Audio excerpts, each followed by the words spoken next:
beredar lah di sosial media di segala macam. Kalau memilih istri, pilihlah istri yang kalau ada masalah lari ke Tuhan, lari ke makanan, lari ke belanja misalnya, bukan ke laki-laki lain. Buat saya, siapapun yang nyebar itu pasti punya kepentingan.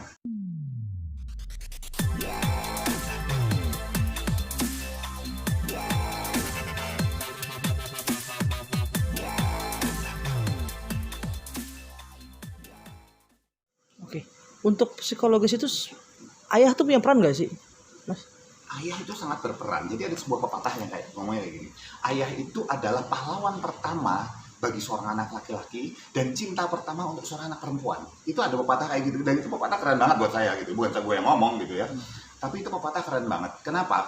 Berarti adalah kalau misalnya seorang ayah perlu untuk mengerti figur, ya, kita bicara figur ayah nih, perlu untuk ngerti bahwa ada tanggung jawab seperti itu. Tanggung jawabnya bahwa ini walaupun sudah pisah, ada mantan istri, ada mantan suami, nggak ada bos mantan anak, kan kayak gitu. Jadi kalau misalnya kita bicara ngomong sama seorang ayah ngomong anak perempuan, ingat bahwa anak perempuannya akan memandang figur ayahnya ini adalah figur cinta pertama, yang berarti cintanya dia berikutnya ke laki-laki lain itu akan ngikutin pola dengan yang sama kayak bapaknya, figur ayah. Jadi figur ayah itu nggak harus ayah kandung, tapi laki-laki yang sangat berpengaruh pada saat dia bertumbuh, itu figur ayah. Belum tentu ayah kandung. Sosok yang ada dekat di saat itu aja ya? Ya, sosok laki-laki. Jadi bisa jadi kakeknya misalnya, bisa jadi omnya misalnya, bisa jadi teman ibunya yang sangat dekat dengan Gempi misalnya. Hati-hati makanya memilih figur laki-laki yang dekat dengan Gempi saat ini. Saat ini kan Gempi di tangan Gading.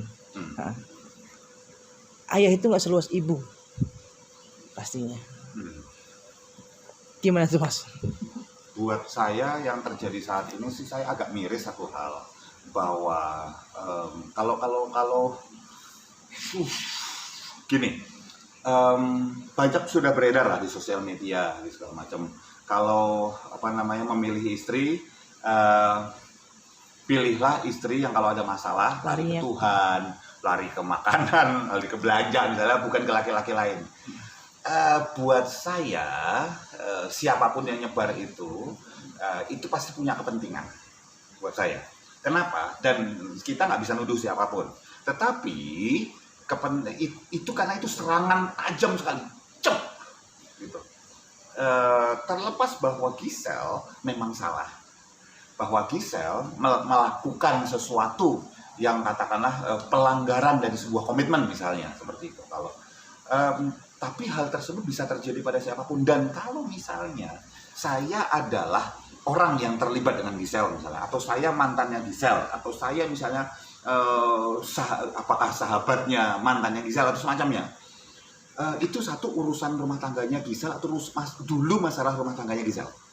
Kita nggak tahu loh, Gisel melakukan itu mungkin tercetus duluan karena pihak lain yang misalnya melakukan duluan misalnya gitu. Kita nggak tahu gitu loh. Jadi buat saya itu jelas serangan, dan saya nggak tahu siapa yang melakukan serangan tersebut. Tapi bahaya sekali kalau misalnya yang melakukan itu adalah misalnya mantan suami misalnya gitu, dan saat ini memegang anaknya.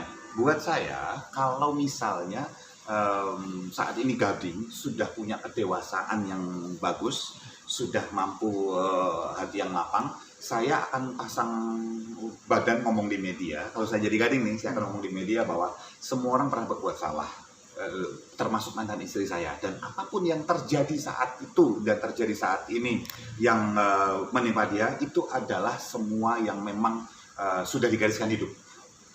Saat ini saya akan konsentrasi untuk menjaga saat ini saya akan konsentrasi menjaga Gempi. Dan sebagai teman saat ini untuk dia, saya akan tanya sama Gisel, apa yang bisa saya support, itu yang bisa saya lakukan untuk yang minimal dia memang mantan istri, tapi kan ini bukan mantan anak, ini anak saya dan Gisel. Saya kan ngomong kayak gitu sih kalau misalnya jadi Gading. Ini sebagai ayah, Mas, ya, ini kan Gempi ini kan bakal beranjak dewasa, yang kita lihat kan bakal panjang. Sebagai sosok ayah, apakah akan, maksudnya Gading tuh akan jujur saat Gempi bertanya? Haruskah ya, Mas? Ada yang bilang kejujuran datang dengan 1000 muka, kebenaran akan muncul dengan 1000 bentuk. Kalau kita bicara tentang kejujuran, kebenaran, akhirnya bisa dipandang dari berbagai macam sudut pandang. Kalau misalnya anak ini memang belum ready, belum siap di usianya sekarang, tentu saja kebenaran, kejujuran itu bisa dibatasi dan bisa diorchestrated gitu, dipersiapkan. Akan jujur pada waktunya gitu. Tadi yang saya katakan bahwa ini bisa disebut set antivirusnya dulu gitu loh, sebelum siap gitu. Kalau orang belum apa-apa, belum siap, misalnya nih ada orang lagi katakanlah megang sebuah mesin ini yang bertanggung jawab pada keamanan misalnya nyawa 5 orang gitu. Terus dikasih tahu, "Mas, ibunya meninggal dulu." Terus dia lepas mesinnya, mati tuh 5 orang. Kan gitu ya. Orang tuh nunggu dia selesai mesinnya dulu. 1 jam kemudian selesai baru kasih, "Mas, duduk dulu yuk." Duduk. "Mas, ini sorry ibu Anda tadi masuk rumah sakit, jatuh terus masuk rumah sakit, terus sekarang kayaknya Anda harus itu deh." Tapi yang kuat ya. Nah, kan orang gitu loh. Jadi kalau orang bahwa ada yang bilang bahwa harus jujur harus segala macam, ya dia nggak di posisi itu aja, Bos. Karena di posisi itu beda loh ngomong. Jangan sampai inilah LBGT lah. Lu boleh, gue tidak gitu.